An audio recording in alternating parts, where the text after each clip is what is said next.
ಶ್ರೀ ಸಂತ ರಾಜಾರಾಮ್ ಮಹಾರಾಜರು ವಿರಚಿತ ಉಷಾ ಚರಿತ್ರೆ ಅಭಂಗ 5.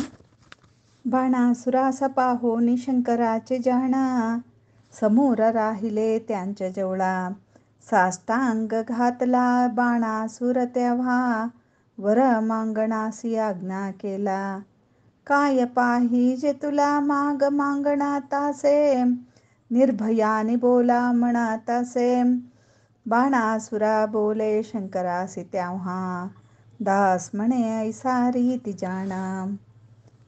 ಕನ್ನಡದಲ್ಲಿ ಅರ್ಥ: ಬಾಣಾಸುರನು ಶಿವನಿಗೆ ಸಾಷ್ಟಾಂಗ ನಮಸ್ಕಾರ ಮಾಡಿದನು. ನಿರ್ಭಯವಾಗಿ ಏನು ಹೊರಬೇಕು ಕೇಳು ಎಂದು ಶಂಕರನು ಆಜ್ಞಾಪಿಸಿದನು. ಆಗ ಬಾಣಾಸುರನು ಈ ರೀತಿಯಾಗಿ ಶಂಕರನಿಗೆ ಹೇಳಿದನು. ಈ ಚಾನಲ್ ಶ್ರೀ ಕ್ಷೇತ್ರ ಕರ್ಕಿಹಳ್ಳಿ ಹಾಗೂ ಶ್ರೀ ಕ್ಷೇತ್ರ ಕನವಳ್ಳಿಯ ಪರಮ ಪೂಜ್ಯ ಸದ್ಗುರು ಮಹಾರಾಜರದಾಗಿದೆ. ಜೈ ಚಿದಂಬರ್.